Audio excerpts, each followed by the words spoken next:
Hello and welcome to the Resident Evil podcast. We've got a bit of a special episode today. I'm not in the usual environment that I would have had to do this, so we're in my little cramped sort of streaming setup. So you just have to forgive the confines in this episode. But what we have today is a look at this, which arrived yesterday, and I've got time to finally do this now. So this is the Numskull Tyrant T-002 replica statue that they have introduced to us Resident Evil fans.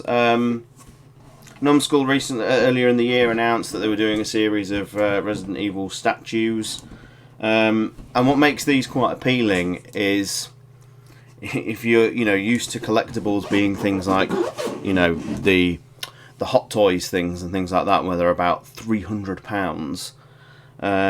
What makes this quite appealing is these Numskull figures. I mean, this Tyrant, I picked it up for $79.99 off Zavvi, and they're a very affordable, decent way of getting a nice collectible for a reasonable price. I'm not, compared to other manufacturers on the market, this is extremely affordable. Not everybody is in the position where they can be forking out £300 every few months for the latest Marvel Hot Toy or Star Wars one or whatever. So to actually have a manufacturer doing affordable and hopefully decent quality model is quite appealing. This is the first of what they have described as being many Resident Evil. It's like a series of Resident Evil statues, and so far we've had the Tyrant T-002 from Resident Evil, and we've got the Licker from Resident Evil 2 Remake, and we've got the Resident Evil 3 Remake Nemesis.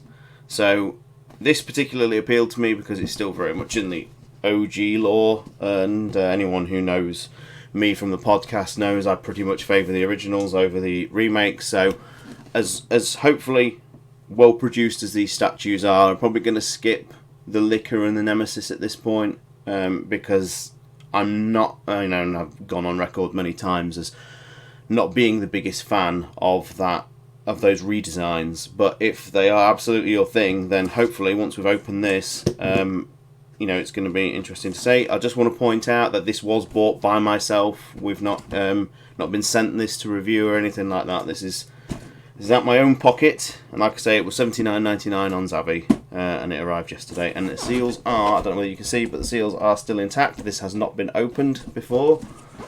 I've got a trusty combat knife here, and we will have a quick look. I do apologise for the settings. I can't have this on a table to show the process, but rest assured, I'm doing it. I'm not just miming off camera. So, I'm a little bit of a collector when it comes to certain things. You can see the Resident Evil 2 Collector's Edition. What you can't see just off camera is Village and Resident Evil 3, and we've got Leon and Jill, and if you could just move slightly if the camera would just move, but it's fixed, you would have Karen from Street Fighter 5 and Sekiro, and I do enjoy having sort of decent collectibles, and once this was announced as being a Tyrant, I felt, can't really skip that. It's my namesake, isn't it? So it's all well packaged and well produced. Let's see how easily it'll come out the box. The box itself is very nice.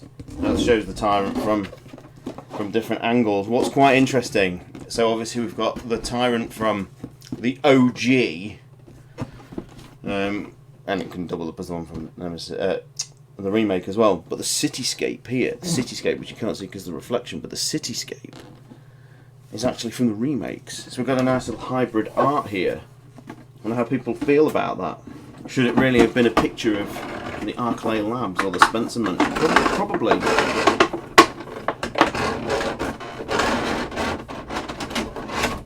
It's magnificent. It has been unleashed. So, it is further taped.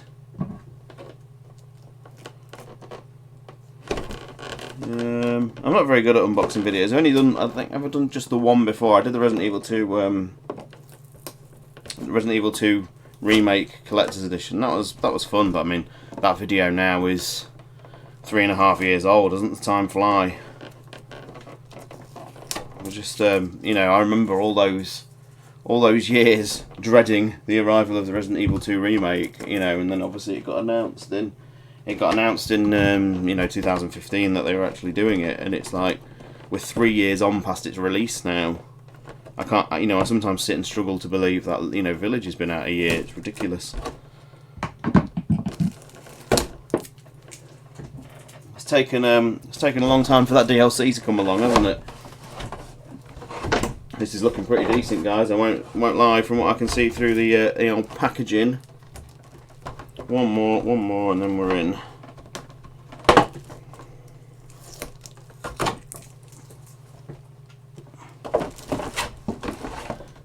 Voila.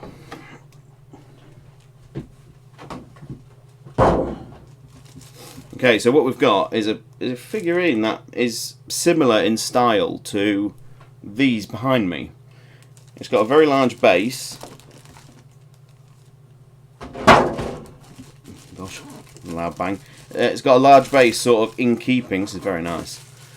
In keeping with the sort of style of the previous. So obviously Leon stood on a RPD logo. Chris the Wolfpack and Jill the Stars logo. This has actually got the what do you call this? The capsule that our man escapes from. And yeah, it's good. It's really well detailed. The paint is impressive on it. It feels sturdy. You know, it's very obviously, you know, a plastic, but it's, when you actually look at it from a distance, that won't matter. But I mean, I'll get some through the magic of this wonderful edit. You'll see all what I'm saying in close-ups anyway.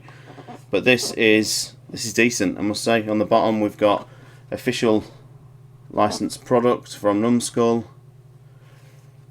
Manufactured and distributed by Rubber Road. Interesting. Designed by Numskull. Yeah, this is a very nice figurine. This is. I'm very pleased to add this to my collection. There's no blood on this Tyrant's claws, so he's not yet, you know, not yet disemboweled Wesker, let's say.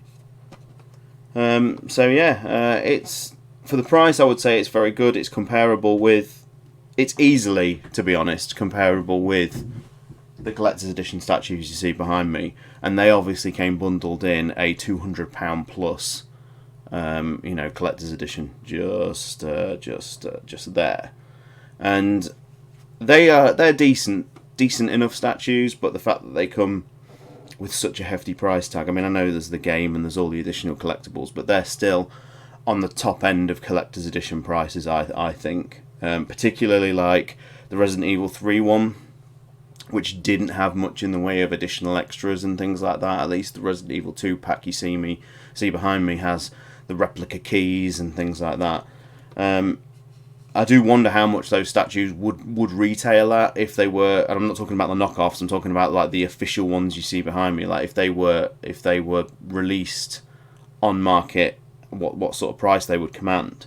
I would say for this, given that I've got other figures behind me and things like that, I would say this is a very affordable and decent quality statue. I think Numskull have done a really good job here, actually, and you could probably expect that quality will carry on in the Licker and the Nemesis. I look forward to seeing what else they're going to announce, to be honest, because if this is an idea of what's to come in what they've described as a series of collectibles, then this is a really strong start, to be honest. The paint is excellent. It's expertly detailed. It really is a very decent, it's a very good figure. I don't think anyone will be disappointed when this lands through the letterbox. So yeah, I mean, there's not really much else to say. It's extremely good. I'm very pleased. It's gonna be probably has. I might grab Chris from the top shelf and put him in a side by side sort of you know, because it's a bit fitting, Chris and the Tyrant. I know it's Chris from Village, but it's worth saying it's 28 centimeters tall. If you've got a nice, you know, IKEA Kallax unit, this will actually fit in one of the, you know, one of the holes or whatever you would call it, one of the shelves behind me. So yeah, if you've had one of these arrive, what did you think? Chuck it in the comments below. If you've liked this silly but short video, don't forget to give us a like and subscribe. That would be wonderful. Thank you ever so much. And hopefully, you know, as we sort of start to expand the YouTube channel a little bit, we'll try and do a little bit more of stuff like this. Because we're always trying to like put out more content on the actual YouTube channel. It's just I feel like I don't want to sort of mention the T word in time anymore, because I feel that's all we bang on about sometimes. But yeah, we would love to do more. Thank you to all the new Patreons, which you'll see in a few moments coming up as the video ends. And yeah, thank you everybody for the support. This is great. I'm going to go and house this right now. Yeah, I don't think anyone will be disappointed, and that's the best sort of takeaway from something like this. Irrespective of how much you pay, that kind of doesn't matter if the product itself, when you finally got it in your hands, is a good one. And I can say this is excellent. It's good, extremely good. So yeah, thank you ever so much. I'll leave it there, and we will see you all very soon on the podcast. So farewell and bye bye.